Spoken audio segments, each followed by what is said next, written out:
나는 누구인가? 나는 누구여야 하는가? 우리 빛나교회 공동체는 십자가의 영성으로 하루하루 무장하고 있습니다. 내가 사는 것은 내가 사는 것이 아니어야 하기 때문입니다. 지난주일 우리는 믿음이 믿음되지 못하여 가나안의 축복을 누리지 못한 이스라엘의 어리석음을 보았습니다. 출애굽한 이스라엘이 2년 정도가 지났을 때에 가데스바네아에 진을 치게 되었다 했습니다. 약속의 땅, 젖과 꿀이 흐르는 축복의 땅 가나안을 눈앞에 두게 된 것입니다. 이제 이스라엘은 이 축복의 가나안 땅에 믿음으로 들어가기만 하면 되는 것이었습니다. 여기서 우리는 믿음으로라는 단어를 유념하셔야 한다 했습니다. 하나님이 주시는 온갖 은혜와 축복들은 오직 믿음이라는 그릇에 담아주시기 때문입니다. 그래 믿음이 믿음되지 못하면 하나님이 주시는 은혜와 축복들을 절대로 담아낼 수 없는 것이었습니다. 하나님께서 가나안을 눈앞에 보여주시면서 이스라엘아 믿음으로 정복하라, 가져보라 하신 것입니다. 아브라함과 이삭과 야곱에게 약속하신 축복의 가나안이었지만 이스라엘은 오직 믿음으로 가나안의 축복을 품어야 했습니다. 문제는 이 엄청난 축복 앞에서 그만 이스라엘 백성들이 믿음에서 무너져 버린 것입니다. 가나안의 정탐꾼을 보내어 대책을 세우고 들어가자는 것이었습니다. 출애굽하여 홍해를 건너면서 지난 2년 동안 순종을 연습하며 여기까지 왔던 이스라엘이었습니다. 아말렉과의 전쟁에서도 마라의 쓴물 앞에서도 구름기둥 불기둥 앞에서 순종을 연습하면서 온갖 은혜를 누리며 가나안 앞에까지 온 것이었습니다. 이렇게 순종으로 여기까지 왔던 저들이 가나안을 앞에 두고 자기 목소리를 내기 시작한 것입니다. 맹목적 믿음으로 가나안에 들어가는 것도 좋겠지만 대책을 세우고 들어가면 좋지 않겠냐는 것이었습니다. 믿음으로 들어가는 것도 좋지만 지형 지목을 살펴 군대가 어느 정도 강한지 알아보고 가면 좋지 않겠냐는 것이었습니다. 그러나 이것은 하나님의 안타까움이었고 모세의 아픔이었습니다. 정탐꾼을 보내어 알아보고 들어가자는 저들의 주장은 인간적으로는 상식이었고 지혜로움이었지만 믿음은 아니었다는 것입니다. 모세는 천부장 백부장들을 불러 간곡히 설득하였을 것입니다. 가나안에 정탐꾼을 보내는 것은 하나님의 원하심이 아니라고, 이것은 믿음이 아니라고, 가나안은 알아보고 가는 것이 아니라고. 지난 2년 동안 지금까지 그러해왔던 것처럼 순종하여 들어가면 되는 것이라고. 안타까운 것은 모세의 설득 앞에 천부장 백부장들이 자신들의 주장을 내려놓지 않았다는 것입니다.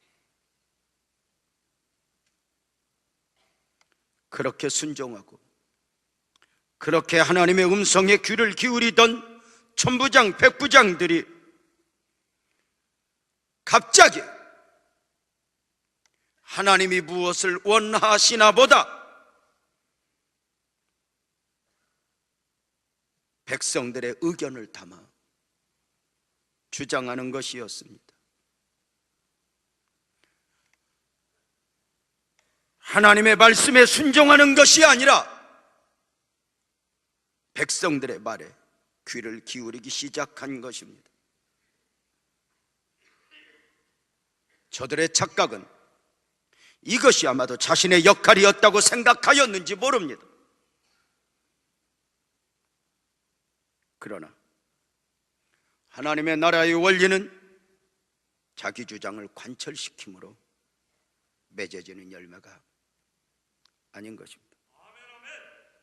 모세의 설득에도 결국 저들 주장대로 정탐꾼들을 보내게 되었고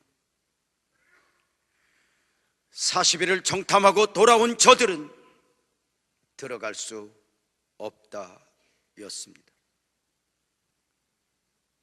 정탐이 하나님의 원하심이 아니었던 이유가 무엇입니까?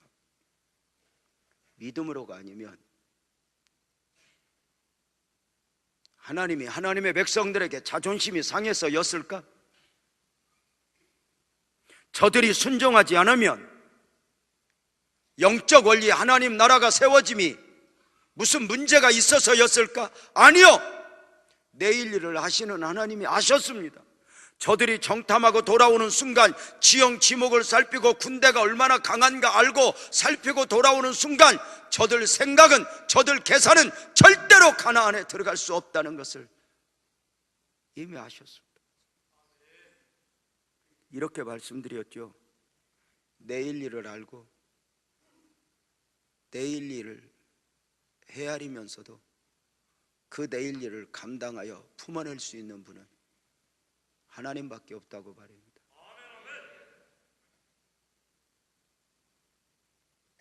저들은 정탐하고 돌아와 가나안에 들어갈 수 없다 했습니다. 이 불신의 결과로 이스라엘은 광야에서 40년을 방황해야 했습니다. 가나안 앞에서 믿음이 믿음되지 못했던 이스라엘이 지불해야 될 대가는 너무도 컸습니다. 이스라엘 백성들의 광야 40년, 여기서 우리는 이스라엘 백성들을 향한 하나님의 마음을 읽어야 합니다.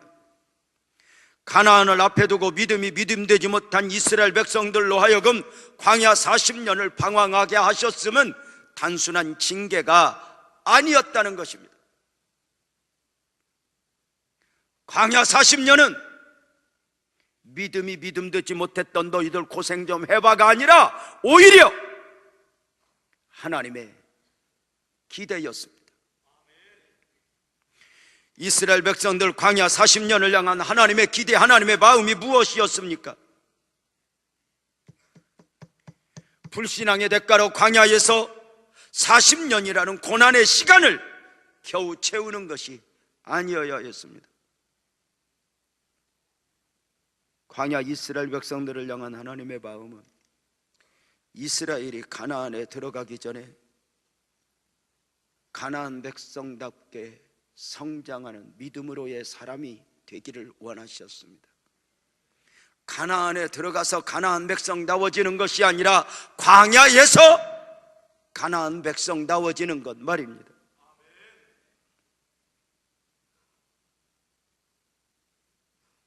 처음 가나안의 축복을 눈앞에 두고 가나안의 축복을 받지 못하였으면 믿음되지 못하였으라 했습니다. 가나안에 들어감에 있어 오직 믿음이어야 하는 이유가 무엇입니까? 이스라엘이 가나안에 들어가는 것은 모든 것의 끝이 아니라 새로운 시작이기 때문이었습니다. 가나안 앞에서 오직 믿음이어야 하는 이유는 가나안 정복도 오직 믿음이어야 했기 때문입니다. 믿음과 상관없이 가나안에 들어가는 것만을 목적으로 삼았다면, 아니, 은혜라는 이름으로 믿음과 상관없이 이스라엘 백성들에게 가나안 땅을 그냥 안겨주셨다면 가나안에 들어오는 것으로 다 된 것이 아니라 세상에서 가장 강력한 가나안 7부족을 누가 무엇으로 이겨낼 수 있었겠습니까? 가나안 입구를 철옹성처럼 막고 있는 여리고성을 무엇으로 정복할 수 있었겠습니까? 아이성의 유혹을 무엇으로 이겨낼 수 있었겠습니까? 믿음으로가 아니면 가나안의 축복도 축복이 될 수 없었던 것입니다. 오늘 우리의 경우도 마찬가지 아니겠습니까? 문제 앞에서, 기도 제목 앞에서 믿음이 믿음되어야 하는 이유가 분명한 거 아닌가 말입니다. 다윗에게 사울을 붙여주시면서 하나님의 기대가 무엇이었을까? 다윗, 너 고생 좀 해봐일까? 아니요. 사울 앞에서 겨우겨우 그 고난을 견디는 것일까? 아니요. 긴 시간 동안 사울 앞에서, 그 고난 앞에서 자신을 죽이려고 하는 그 모진 시련 앞에서 하나님을 인정하며 왕 중의 왕으로 성장해가는 과정이었습니다.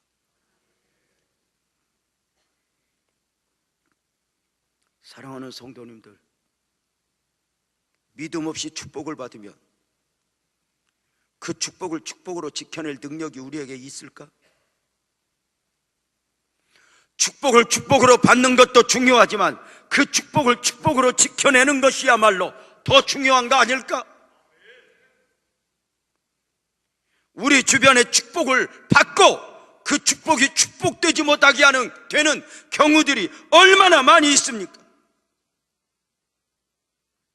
하나님의 은혜로 기도하여 순종하여 복을 받고 믿음을 지켜 복을 받았는데 나중에는 복 받은 걸 지키기 위해서 믿음을 던져버리고 세상으로 가는 어리석은 말입니다.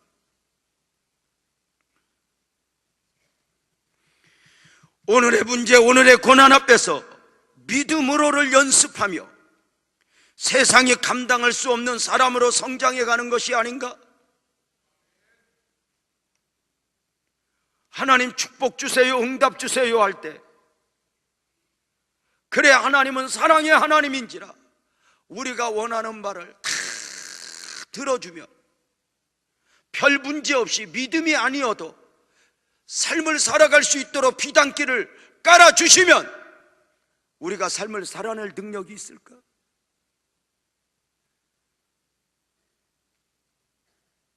정말 죄송한 표현이지만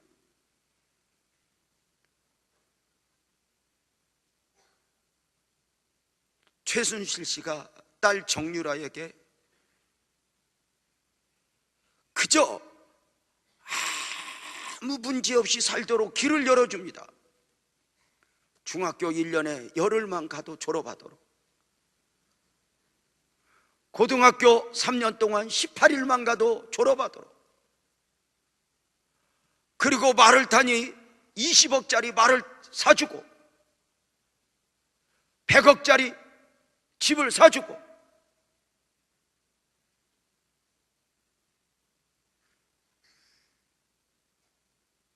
그 독일에서 딸 한 사람 잘 살도록 뒤서바라지 않은 사람이 가정부를 비롯해서 7명이 진을 치고 있고, 그저 숨만 쉬고 살기만 하면 되니 잘 살아지는 것입니까?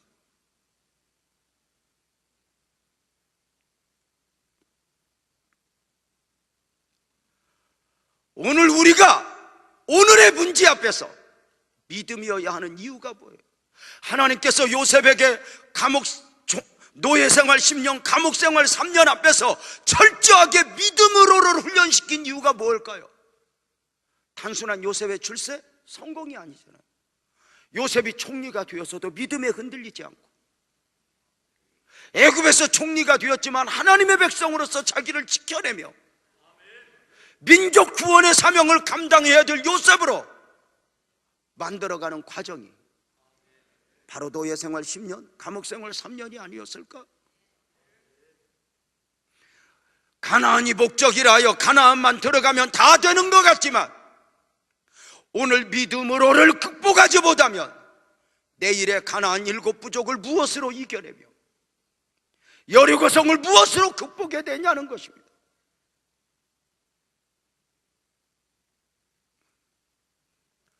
성가대 찬양 주님은 옳습니다. 지나고 보면 고백할 수밖에 없는 거예요. 오늘 본문 말씀에 요단강 앞에 진을 치고 있는 이스라엘 백성들을 봅니다. 38년 전에 축복의 가나안에서 실패했던 저들이 가나안 입구에 다시 서게 된 것입니다. 저들 앞에는 요단강이 가로막고 있었습니다. 이스라엘 백성들이 가나안에 들어가기 위해서는 선택의 여지 없이 요단강을 정복해야 했습니다. 요단강을 정복하지 않고는 가나안에 들어갈 수 없는 것이었습니다. 이스라엘 백성들을 가로막고 있는 요단강의 현실을 여호수아 3장 14절은 이렇게 말합니다. 요단이 곡식 거두는 시기에는 항상 언덕에 넘치더라. 38년 전에 이스라엘 백성들이 가나안에 들어갈 수 있을 때는 요단강에 물이 없었습니다.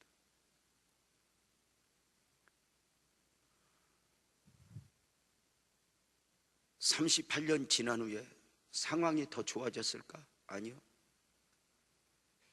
이제는 요단에 물이 넘치고 있었습니다. 이렇게 넘쳐 흐르고 있는 요단강을 이스라엘 60만이 건너야 했습니다. 문제는 요단을 정복하여 하는 이스라엘에게 요단을 건널 방법이 없었다는 것입니다.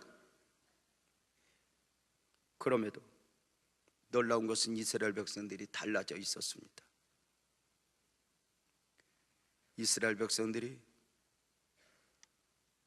요단을 정복하고 가나안에 들어갈 수 있을 만큼, 가나안에 들어가서 가나안 7부족과 싸워 가나안 정복의 사명을 감당할 만큼 믿음으로 성장해 있었던 것입니다. 그 성장을 무엇으로 알 수 있습니까? 먼저 넘쳐 흐르는 요단 앞에서 저들 입술에 원망 불평이 없어졌다는 것입니다.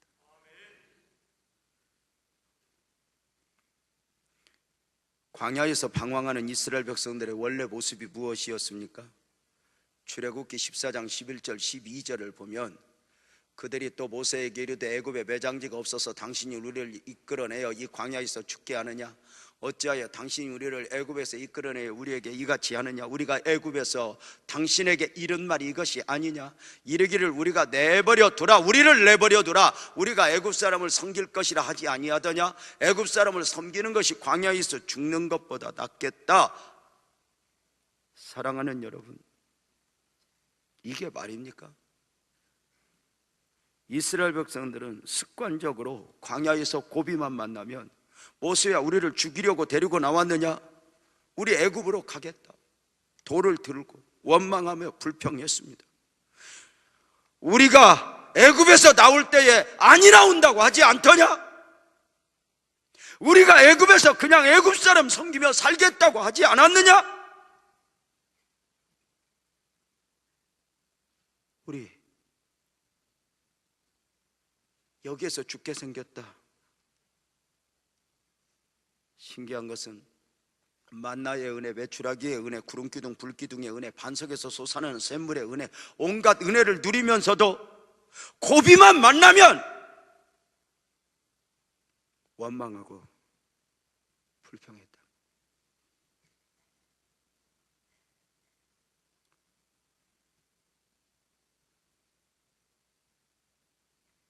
이 못난이들의 특징이 있어요.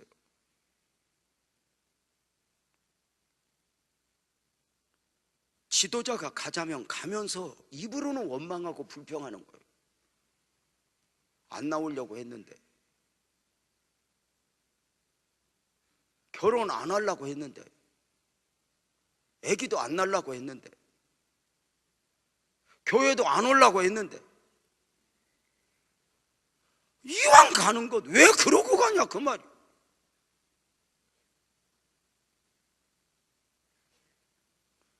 얼마나 온갖 은혜를 누리면서 원망하고 불평하는지. 여러분, 이 사람들 바보예요, 아니에요? 바보죠. 생각 좀 해봐. 여러분 같으면 이렇게 원망하겠어, 안 하겠어? 안 할 것 같죠.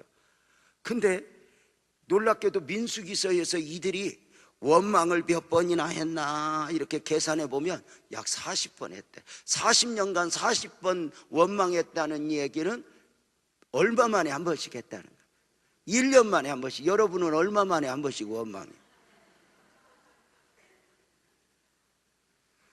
이런 말씀 앞에서 나는 아니야 라고 말하지만 온갖 은혜를 누리면서 결정적 순간에 이 원망이 습관적으로 내 삶에 내 발목을 잡고 있는 것을 하니까 이래서 힘들어, 저래서 힘들어, 누구 때문에 힘들어, 무엇 때문에 힘들어. 이랬던 저들이 요단강 앞에서 달라져 있는 거예요. 38년 전, 아니 어제만 같아도 원망을 하고 불평을 해야 할 사람들이 믿음으로 기다리는 거예요. 가능성이 있어서도 아니에요. 넘쳐 흐르는 요단강, 방법은 없지만 바랄 수 없는 중에 바라는 사람들로 믿음이 성장해 있었던 거예요. 원망과 불평에서 빠져나온 거예요.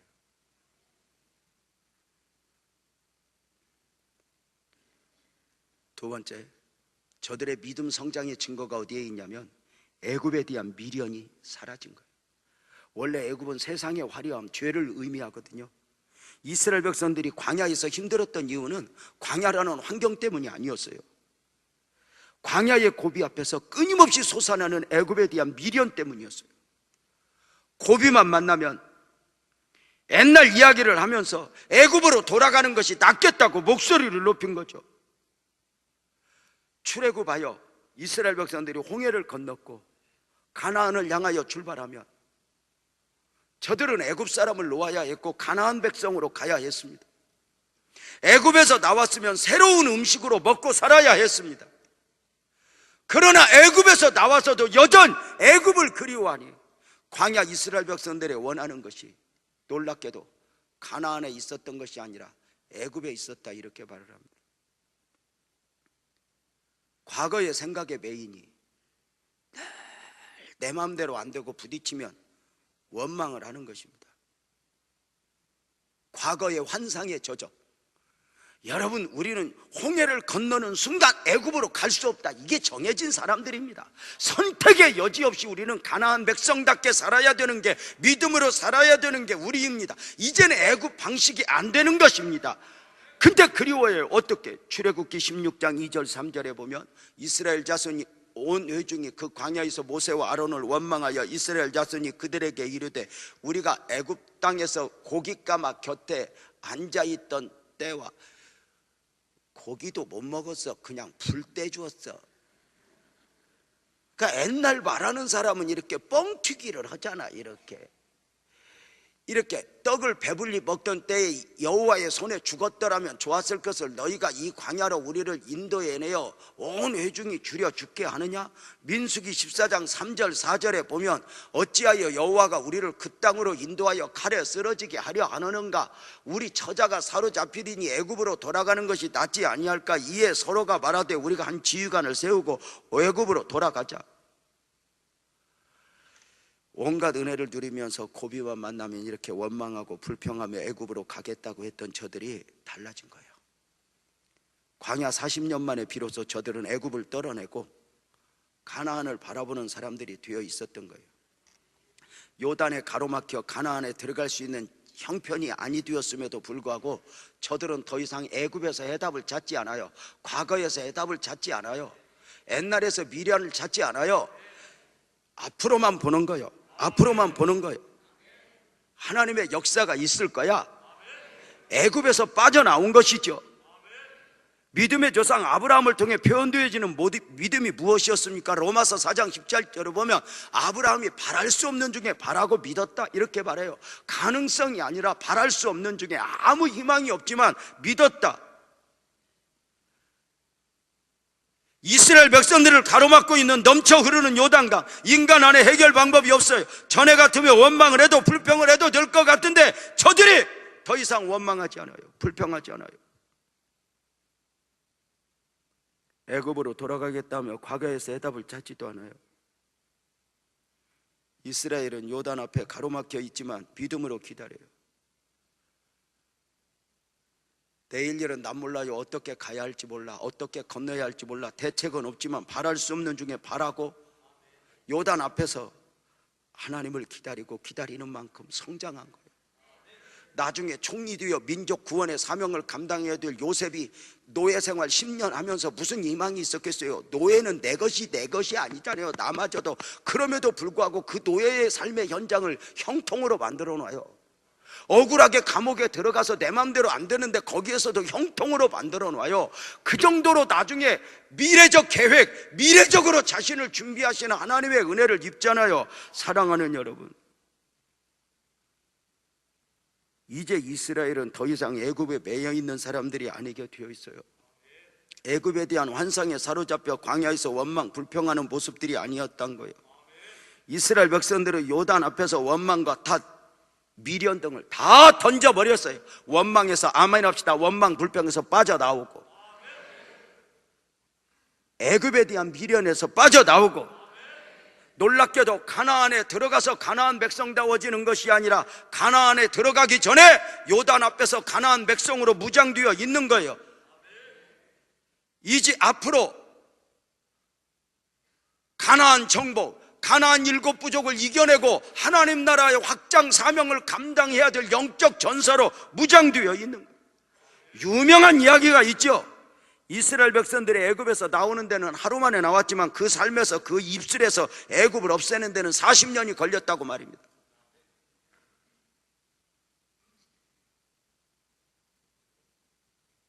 빠져나온 거죠. 더 이상 과거에서 해답을 찾지 않아요. 애굽에서 나왔으면 애굽을 던져야 되거든요. 근데 애굽의 환상에 잡혀 있으니까 늘 이 새로운 삶이 힘든 거예요. 이런 예를 들어도 될지 모르겠지만 정말 죄송합니다. 새 남자를 만났으면 새 남자하고 살아야지. 잘 마음에만 안 들면 옛날 남편은 꽃다발 사다 줬는데 옛날 남편은 나 힘들면 고기 이렇게 생선 발라서 내 밥 위에 올려주었는데 그러면 새 남편이 그랬죠? 내가 해줄게. 그런 놈이 있어? 지나갔으니 새 것이 되었도다. 여러분, 과거에서 해답 찾는 게 하는 건 전부 마귀가 그래요. 우리 주님은 아멘 해봐요. 미래에서 해답을 찾아요. 너 왜 소경되었느냐? 마귀는, 죄는 누구 죄 때문이냐? 과거에서 해답을 찾아요. 그러나 주님은 크게 아멘 해봐요. 하나님의 영광을 위해. 이게 다른 거예요. 그래서 여러분 봐봐요. 마귀 하수인이고 마귀 사명자들인 무당이나 귀신은 전부 다 가서 상담해봐요. 과거에서 해답 받지. 죽은 시 고모가 왔구만. 왜 시자를 붙이는 줄 알아요? 그래야 기분 나쁘거든. 근데 목사한테 와봐. 목사님 나 왜 이렇게 힘들어? 그러면 아이고 그 신랑 잘못 만나서 그래. 그래? 더 좋은 놈 주려고. 아니지, 이건 아니다. 미래에서 해답을 찾는 것, 이게 신앙이란 말이야. 2017년을 향한 저와 여러분을 향한 하나님의 기대가 무엇입니까? 지금 말도 안 되는 상황 가운데 있습니까? 히브리서 12장 1절은 이러므로 우리에게 구름같이 둘러싼 허다한 증인들이 있으니 모든 무거운 것과 얽매이기 쉬운 죄를 아멘 합시다 벗어버리고 우리 앞에 당한 경주를 경주하며 우리 앞에 있는 문제들을 이겨내며 믿음으로 극복해내라. 하나님의 원하심이죠. 이제 요단을 정복하는 영성을 볼까요? 가나안의 축복을 가로막고 있는 요단강의 모습을 여호수아 3장 15절에서 다시 한번 확인하면 요단이 곡식 거두는 시기에는 항상 언덕에 넘치더라 이 말이에요. 최악이라 그 말이에요. 인간 안에 방법이 없다 그 말이에요. 우리가 어려서 힘들 때는 어려서 힘든 것 같아도 나이 먹으면 또 나이 먹어서 힘든 만큼 또 고비가 있는 거 아니야? 여러분, 내가 이렇게 힘든 것이 많아지는 건 그만큼 나이가 먹었다는 거예요.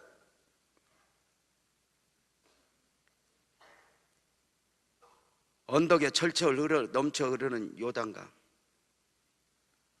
가나안의 약속, 가나안의 축복을 마지막으로 가로막고 있는 고비죠. 우리는 종종 이런 요단강의 고비 앞에 서게 돼요.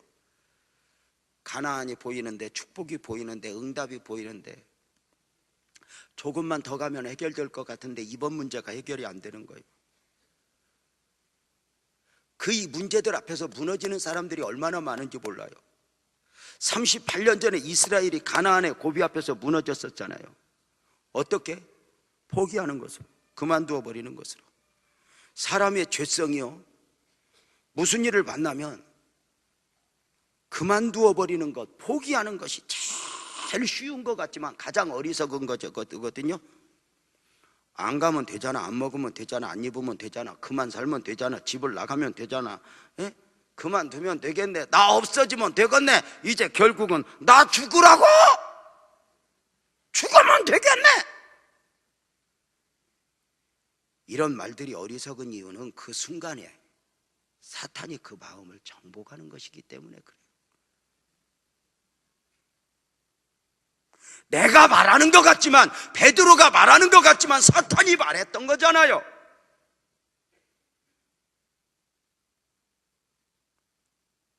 사탄은 언제나 오늘 일어나는 환경 앞에서 이렇게 좌절하게 해요. 누가 나보고 눈 올겼대.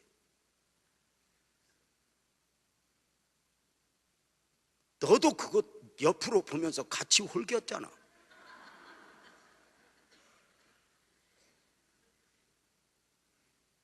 여러분 보세요. 아무리 주변에 누가 다 힘들게 해도 나 싫어하는 사람은 한둘이고 좋아하는 사람이 10명이고 100명이야. 누가 그렇게 나를 다 좋아해? 여러분도 남편이 다 좋아. 80% 싫은데 20%만 좋아. 100% 다 싫어?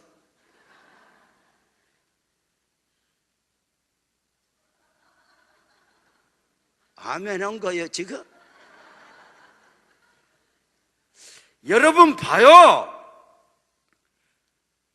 누가 나를 힘들게 해도 참 사람이 얼마나 약하냐면 그렇게 은혜를 입어도 은혜는 흘러보내고 상처만 남아있다.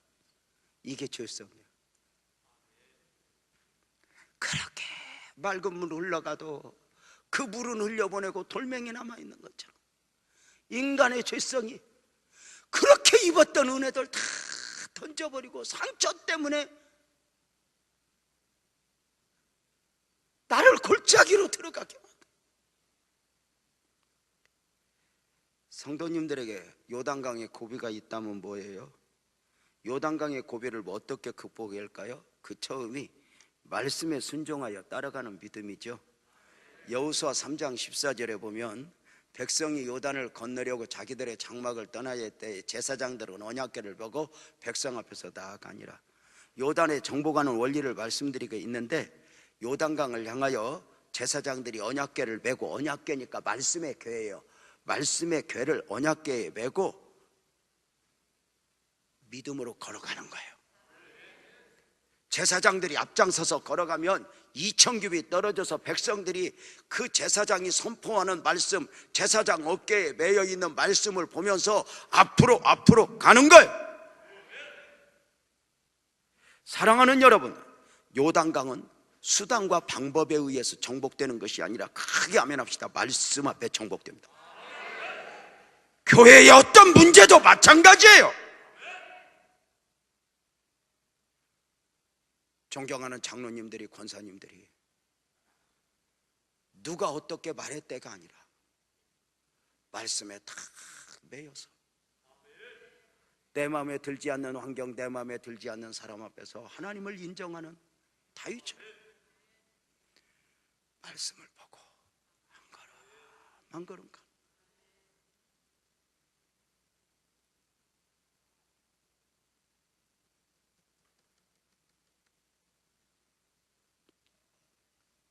그래서 교회 지도자들은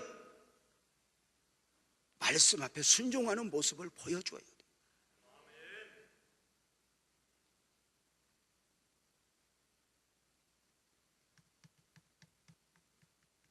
결국은 말씀대로 되는 것을 믿었던 아브라함의 경우는 어떻게 했죠? 히브리서 11장 8절에 보면 유업으로 받을 땅에 나아갈새 갈 바를 몰랐다, 이렇게 말해요. 어디로 갈지 몰랐다.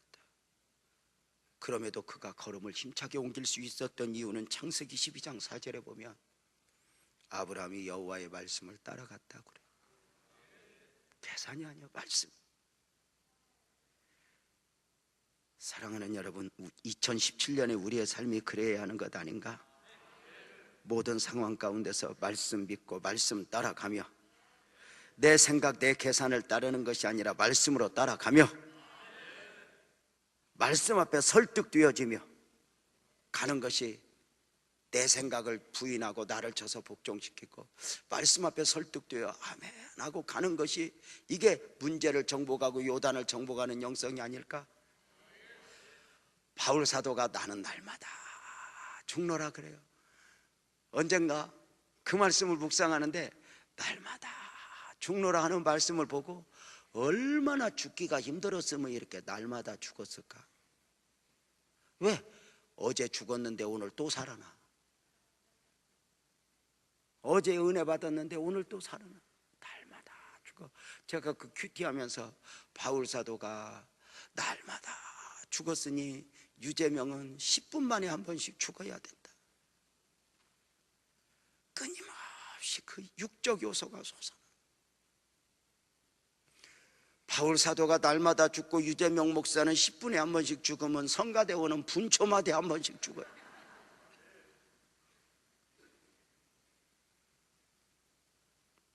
요단을 정복하는 영성 두 번째는 순종을 결단하는 모범이니, 여호수아 3장 15절을 보면 요단이 곡속 거두는 시기에는 항상 언덕에 덤치더라. 궤를 맨 자들이, 궤를 맨 제사장들이 요단에 이르며 궤를 맨 제사장들의 발이 물가에 잠기자. 이 말은 무슨 말이냐면, 하나님이 애굽을 나올 때는 은혜로 나오게 했지만 가나안은 믿음으로 정복하는 거거든요. 홍해를 건널 때는 원망 불평에도 은혜로 건넜지만 요단강은 믿음으로 정복하는 거거든요. 그 요단강을 갈라주고 건너라 하심이 아니라 요단강이 철철 넘쳐 흐르는 상황 속에서 제사장들이 어깨에 말씀을 베고 믿음으로 앞으로 걸어가는 거예요. 앞으로. 여러분, 그러니까 만약에 앞으로 걸어갔는데 요단강이 갈라지지 않았으면 이스라엘 백성들은 죽을 거예요. 근데 죽으면 죽으리이다 하고 걸어가는 거예요. 철철 넘쳐 흐르는 요단강, 제사장들이 어깨에 말씀을 메고 아멘하여 걸어 들어가니 물은 넘치지만 두려움이 있었겠어요, 없었겠어요? 어떻게 없어요? 여러분, 아무리 믿음이 좋아도 두려움과 믿음은 내 안에 공존하는 거예요. 여러분, 참 신기하게 여러분, 넘쳐 흐르는 요단강을 방법이 없어 말씀을 메고 걸어 들어가라 해서 가지만, 가서 그냥 보면 요단강이 넘쳐 흐르는 것이 무섭지만 믿음으로 자세히 보면 무섭겠어, 안 무섭겠어? 더 무섭지. 요단강을 자세히 봤는데 안 무서우면 병원 가야 돼.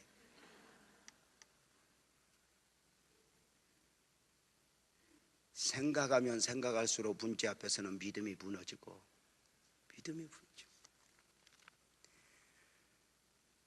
중요한 것은 아무리 믿음이 좋아도 믿음만 있는 게 아니라 두려움이 공존해. 어쩌면 두려움의 크기는, 염려의 크기는 내 안에 농구공만 해. 믿음은 탁구공만 해. 아니, 겨자씨만 해. 그럼에도 불구하고 아멘 합시다. 진짜 믿음의 사람은 염려보다 믿음이 큰 사람이 아니라, 내 안에 염려가 나를 결정하게 하고 내 안에 염려가 나를 끌고 가는 것이 아니라 겨자씨만한 믿음이 결정하게 하고 겨자씨만한 믿음이 끌고 가게 하는 거. 이게 바로 믿음입니다. 예수님도 십자가 지실 때 마땅히 가야 할 길인 줄 아셨지만 지고 싶은 마음만 있었어요? 도망가고 싶은 마음이 있었지. 이걸 이겨내고 그 길을 가신 거예요. 그러니까 믿음이 많이 좋아지면 두려움이 없는 게 아니에요. 두려움도 있고 염려도 있지만 두려움과 염려가 나를 끌고 가는 것이 아니라 내 안에 믿음이 결단하게 하고 믿음으로 아멘하고, 이게 바로 믿음이에요. 죽으면 죽으리이다. 요단강에 들어가는 제사장들 모습을 잠깐 상상해 보세요. 어깨에 언약궤를 메고 믿음으로 이렇게 막 갈라놓고 걸어가라고 그래. 걸어가면 갈라진대. 그러니까 이스라엘 백성들이 믿음으로 앞으로 이렇게 걸어갔으니까, 가만히 그림을 그려보면 이스라엘 백성들은 몸의 기울이기나 그 힘이 앞으로 앞다리에 있어, 뒷다리에 있어? 앞다리에 있지. 그걸 앞다리 믿음이라고 그래. 여러분은 걸어가라 그러면 걸어가겠어? 아니면 딱 서서 뒷다리에 힘주고 발만 담궈 보겠어요? 이걸 뒷다리 믿음이라 그래. 요단강은 뒷다리 믿음으로 정복되는 것이 아니라 앞다리 믿음으로 정복되는 것이다 그래. 믿음으로 걸어가는 것이거든. 믿음으로. 근데 대부분 성도들은 걸어가요. 여러분은 물어보자. 믿음으로 걸어갔으면 좋겠어? 갈라진 뒤에 걸어가면 좋겠어? 그저 뒷다리에 힘주고 기도를 빡시게 하는 거예요. 주여, 요단강 갈라지게 하시옵소서. 한 40일 기도하면 하나님이 그래, 그만 기도하고 걸어가라. 여러분 아세요? 성경의 모든 기적을 보세요. 모든 기적은 믿음 좋은 사람을 통해서 일어나는 게 아니에요. 결단이에요. 순종은 믿음 좋은 사람이 하는 게 아니에요. 결단이죠. 많은 성도들의 안타까움은 감동이 있었음에도 결단하지 않아요. 감동이 감동으로 끝나버리는 경우가 너무 많아요. 오늘날의 성도들이 감동받으면 은혜 받았다 그래요. 근데 은혜는 은혜로 끝나면 안 돼요. 은혜 위에 은혜거든요. 감동받음으로 끝나면 안 돼요. 너 기도해라. 감동받으면 은혜예요. 근데 놀랍게도 하나님은 너 며칠 날부터 기도해라. 시간은 안 정해줘요. 양은 안 정해줘요. 아브라함에게 이삭 바쳐라. 그래서 일주일 후에 바쳐라, 열흘 후에 바쳐라 하지 않아요. 이삭을 드려라 하는데 아브라함은 새벽에 출발하죠. 우리가 기도에 감동을 받으면 기도를 오늘 시작하든 아니면 미루든 우리의 선택이에요. 또 기도를 숙지하듯이 일정 양만 하든지 아니면 이 기도를 통해서 주님을 감동시키든지, 이건 우리의 선택이에요.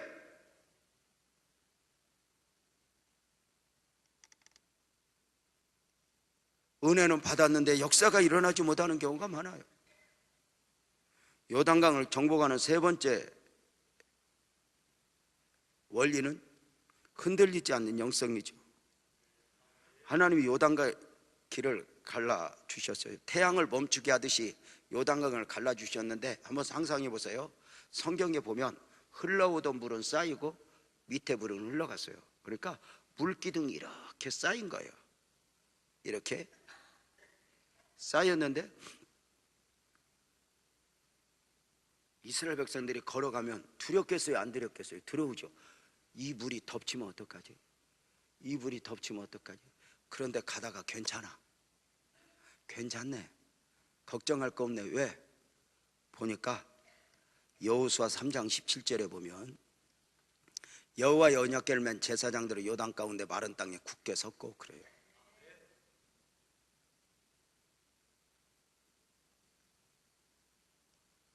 이스라엘 백성들이 가다 보니까 천부장 백부장들이 제사장들이 요단 앞에서 나부터 죽이시옵소서 그러고 거기 서 있는 거예요. 이게 지도자예요. 교회의 어떤 문제 앞에서, 아픔 앞에서, 민족적 시련 앞에서 힘들면 힘들다고 요란 떠는 게 아니라 무엇인가 남들이 걱정할 때 성숙한 모습을 보이는 거죠. 나는 누구여야 하는가?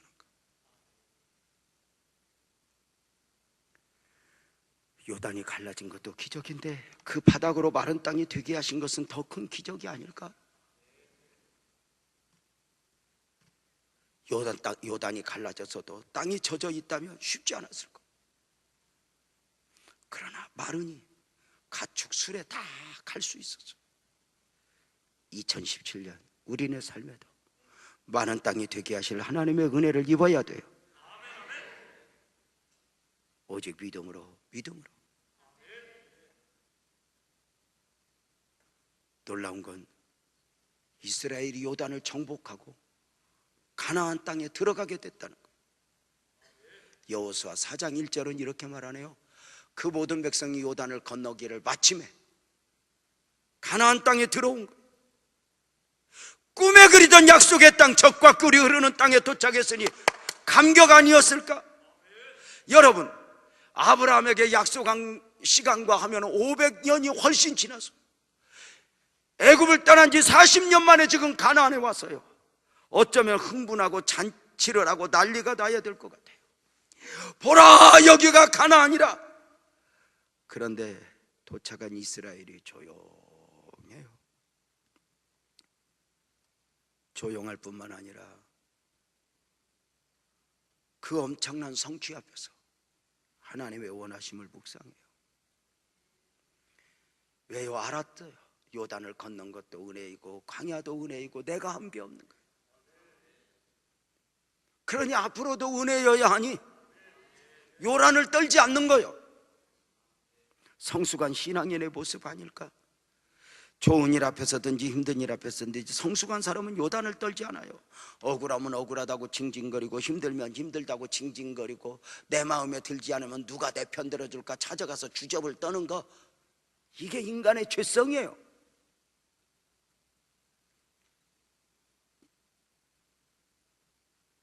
무엇인가 하나님의 마음을 읽어요. 왜요? 어느 순간 저들은 가나안의 축복을 여기까지 왔으니 이제 쉬자가 아니라 가나안의 축복 앞에서 사명인식이 있는 거예요. 내가 받은 축복 앞에 사명이 담겨 있다. 하나님의 원하심이 담겨 있다. 이스라엘 백성들이 요단 건너기를 마쳤다는 것은 다 끝났음을 말하는 것이 아니라 새로운 시작, 새로운 수고를 선포하는 거예요. 새로운 싸움, 새로운 사명 앞에 서 있는 거예요. 가나안 땅은 비어있는 땅이 아니에요. 광야에서 40년 수고했다고 거저주는 땅이 아니에요. 가나안 7부족 여리고성, 더 큰 헌신, 더 큰 수고, 더 큰 사명이 필요해요. 가나안 정복을 앞두고 더 큰 영성이 오게 되는 거죠. 이제 무조건 은혜로가 아니라 헌신으로 사명을 감당해야 하니 이제 만나의 은혜도 없어요. 이제 솟아나는 샘물의 은혜도 없어요. 옷과 신발도 헤어지지 않는 은혜도 없어요. 구름기둥 불기둥도 없어요. 이제 어떤 보여지는 기적이 아니라 삶의 현장에서 믿음으로 이겨내야 하고 정복해 나가는 영성, 이것이 필요한 거 아닌가. 2017년 나는 여러분 축복하는데 크게 아멘합시다. 아무 일이 없기를 바랍니다. 하지만 아무 일이 없을 리가 있어. 아멘합시다. 이겨내리라. 극복해 내리라. 이게 믿음이에요. 순간 흔들릴 수는 있어. 그러나 정상이라면 또 바로 서는 거죠.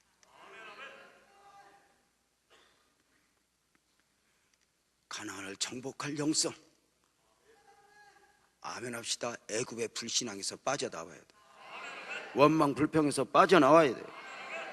애굽의 미련에서 빠져나와야 돼. 하나님이 주시는 해답은 미래에 있지, 앞으로에 있지. 그래서 크게 아멘합시다. 더 큰 축복 주려고, 더 큰 은혜 주시려고 2017년 축복을 사모하고 기대하는 만큼 무슨 일을 만나든지 이겨냅시다. 승리합시다. 그리할 수 있습니다. 왜? 여러분이 사는 건 여러분이 사는 게 아니라, 내가 사는 것은 내가 사는 것이 아니라 내 안에 예수께서 사신 것이라. 주님과 함께 승리하는 2017년 되기를 주님의 이름으로 축복합니다. 기도하겠습니다. 하나님 아버지 고맙습니다.